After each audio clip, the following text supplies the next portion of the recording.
Oke, saya akan kasih tahu caranya, kasih tahu rahasianya bagaimana sih kolam kita supaya tumbuh lumut. Jadi cara-caranya seperti itu. Tanah udah digali, udah ada airnya, campurlah tanah lumpur dari sawah ataupun dari comberan. Assalamualaikum warahmatullahi wabarakatuh. Oke lur, jumpa lagi di channel Gumpi Vlog.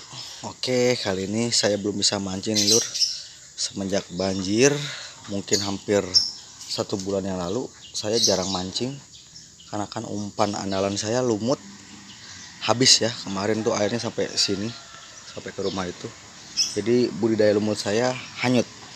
Nah, setelah banjir saya merintis lagi dari nol, saya budidaya lagi. Nah, ini udah mantap lagi nih, udah siap panen nih. Oke, kita lihat ya. Oke teman-teman, ini dia lumut yang saya budidaya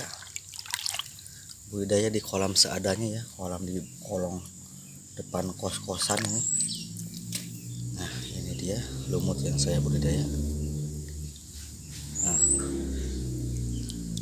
sangat tebal tapi halus ya, lumut halus. Soalnya di sini rata-rata pakai lumut halus. Kalau pakai lumut kasar hanya di kolam-kolam tertentu, alias ikannya nggak mau makan kalau lumut kasar.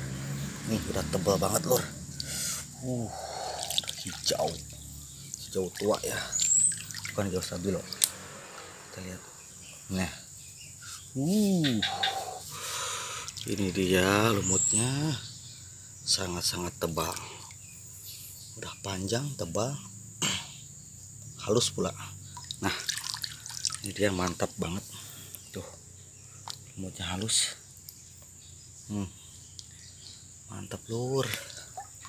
Ini kalau hujan bersihin kotorannya. Ini lihatin, ini lumut semua nih, lumut semua nih lur. Coba saya ambil ya, tuh. Lihat ya, lumutnya gondrong banget, panjang. Coba pakai tangan doang bisa diambil tuh. Ini kualitas super nih. Ini nila babon ataupun nila kecil, doyan semua nih tuh. Ini kurang lebih ukuran kolamnya 3 kali 7 meter ya. Panjangan ini tuh, masih mudah-mudahnya juga ada tuh. Nah, ini amunisi saya buat mancing. Jadi kalau mancing tinggal serok-serok aja tuh. Itu semuanya rumut, itu warnanya hitam-hitam kayak gitu kelihatannya. Jadi saya tidak harus beli lumutnya, kita gunakan lahan seadanya, tidak memakai modal ya, untuk yang modal tenaga aja lur. Kolamnya kita bersihkan, cara-caranya gampang banget kalau untuk budidaya lumut. Oke, saya akan kasih tahu cara-cara dan triknya supaya kita bisa budidaya lumut sendiri. Jadi kita tidak pusing-pusing lah kalau kita mau mancing kalau ada lumut sendiri. Tidak mengandalkan beli aja harus, ataupun nyari. Kita mau mancing harus cari dulu, ribet lur. Kalau kita punya sendiri kolamnya enak malah. Oke, saya akan kasih tahu caranya, kasih tahu rahasianya bagaimana sih kolam kita supaya tumbuh lumut. Ini lumut tuh ada lumut lagi, kolam tuh ya, ada yang bisa tumbuh lumut, ada juga yang enggak. Kenapa nggak bisa?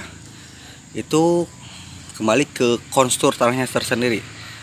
Kalau tanahnya dia tanah agak keras, tidak mengandung lumpur, dia agak sulit untuk tumbuh lumut. Bisa, misalkan tanah galian baru, ada genangan airnya kan, kena panas, kena hujan, kena panas, kena hujan, mungkin insya Allah dalam waktu 2 minggu bisa tumbuh lumut.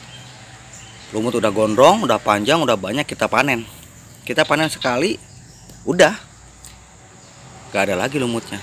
Tapi kalau ibaratnya si konstur tanah itu udah berbentuk lumpur, apalagi sudah ada sejenis ini kan campur dengan ibaratnya comberan orang ya, sebagian dari sana. Jadi airnya tuh kecampur sama air sabun, air comberan, air macam-macam gitu kan. Jadi si tekstur tanah tuh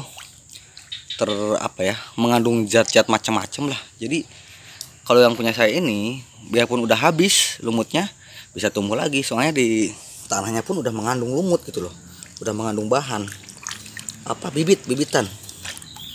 Nah kayak gini kan tanahnya udah lempung banget ya, udah lumpurnya udah kehitam-hitaman. Itu yang bagus untuk budidaya lumut, kayak sejenis tanah sawah. Nah tanah sawah kan udah mengandung pupuk itu dan lain sebagainya, itu cepat untuk tumbuh lumut. Sedangkan kalau kolam yang buatan gitu kan, masih tanah biasa, karena air aja, itu untuk relatif sulit untuk tumbuh lumut. Jadi kalau sekiranya teman-teman mau bikin kolam lumut, budidaya lumut, usahakan si tanahnya tanah lumpur ya. Cari tanah yang dari sawah ataupun dari comberan gitu, diambil bagian dalamnya yang lempung, yang kayak gini nah bentuknya. Kayak tadi saya lihat kan. Nah, tanahnya lumpur hitam gini, yang ke tangan tuh kadang-kadang nempel hitamnya. Nah tanah yang kayak gitu buat campurannya. Jadi gali dulu tanahnya, biarkan dia berair. Nah itu airnya jangan sampai air yang dari PDAM ya, ataupun dari PAM. Kalau PDAM itu soalnya mengandung obat, sedangkan yang bagus tuh air yang alami dari hujan. Andai kata teman-teman semuanya bikin budidaya gitu, gali dulu tanahnya, terserah ukurannya berapa, jangan terlalu dalam airnya. Maksimal tuh 30 cm ataupun 50 cm lah, itu maksimal ya, jangan sampai lebih dari itu. Soalnya nanti kalau lebih dari itu bisa jadi tumbuh lumutnya lumut yang kasar, bukan lumut halus. Nah kalau teman-teman pengen lumut yang kasar, usahakan airnya agak dalam aja gitu. Kalau pengen tumbuh yang halus, di bawah 50 cm kedalaman airnya, bukan lumpur ya. Itu airnya minimal 50 cm, maksimalnya 50 cm. Jadi cara-caranya seperti itu. Tanah udah gali, udah ada airnya, campurlah tanah lumpur dari sawah ataupun dari comberan. Aduk-aduk sampai keruh pokoknya sama tanah yang udah ada dari bawaannya itu kan. Campur pokoknya, banyakin lumpurnya. Usahakan banyakin lumpurnya. Nah setelah itu kalau pengen cepat lagi tumbuhnya, taburlah pupuk urea. Pupuk urea secukupnya lah, tergantung ukuran, dikira-kira aja gitu loh. Misalkan ukuran 3x3 ukuran kolamnya, ya taburin 1 sendok sayur gitu kan. Yang buat sayur tuh, nah yang bulat itu, nah segitu aja nggak apa-apa. Kasih air dulu, dihancurkan, baru dilempar ya. Diobok-obok sampai banyak keruh sama lumpurnya. Biarkan dalam 1 minggu insya Allah sudah tumbuh itu bibitnya. Nah setelah kayak gitu, kalau pengen lebih cepat lagi untuk tumbuh lumut, sampai cari bibitan. Teman-teman semua ambil bibitan, cari lumut ataupun beli.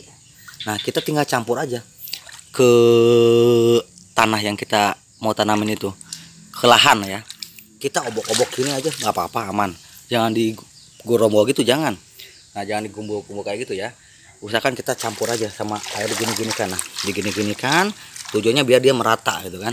Dan bibit-bibitnya yang kecil-kecilnya tuh, nah bibit kayak lumut-lumut kecil. Nah sini serabut-serabutnya kayak gini, dia menyebar, itu cepat tumbuhnya.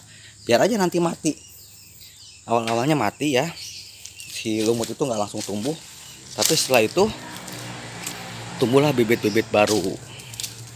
Biarkan selama 1 minggu 2 minggu insya Allah sudah tebal. Ini aja saya selepas banjir tuh dikasih bibit kurang lebih 2 minggu nih. 2 minggu, aneh kata ibaratnya kemarin gak banjir lagi, mungkin dalam 1 minggu tuh udah panen. Cuma berhubung banjir dan terus-terusan banjir, akhirnya udah tumbuh, udah banyak gini, ke bawah arus lagi, habis lagi. Udah dibiarkan lagi, tumbuh lagi, banjir lagi, ke bawah arus lagi. Nah, itu sudah. Kalau memang teman-teman punya modal, usahakan atapnya itu, atasnya, bagian atasnya tuh jangan sampai matahari lepas gini. Kalau pengen bagus, usahakan dikasih waring lagi. Kasih waring biar tujuannya si air hujan yang langsung dari langit itu tidak langsung kena lumut ya. Soalnya kalau kena lumut terus-terusan akan habis tuh kayak tadi tuh. Nah itu kan ada bening tuh airnya, karena dari atap sana kena air hujan ya. Usahakan kalau memang bisa mah dikasih penahan lah ya, jadi biar nggak kena air hujan langsung ataupun panas langsung. Nah dikasih waring kayak gitu lebih bagus tuh ya, kayak buat kolam-kolam itu. Kayak gitu lur. Itu jadi tipsnya kalau pengen ibaratnya lumpurnya kasar, lumpurnya airnya kasih kedalaman di atas 50 cm. Tapi kalau pengen lumutnya halus ya di bawah 50 cm. Paling ideal sih 30 cm udah pas itu airnya. Jadi lumutnya pun agak panjang dan tidak terlalu kasar. Pasti halus lah jadinya ya. Kalau di tempat saya Kalimantan Timur, Kutai Kartanegara, hampir semua kolam rata-rata ya kurang lebih 70% ya. Rata-rata doyannya ikan pakai lumut halus ya. Lumut kasar tuh kolam-kolam tertentu aja. Kalau yang kolam berair keruh, nah itu biasanya lumut pakai yang kasar. Itu lur.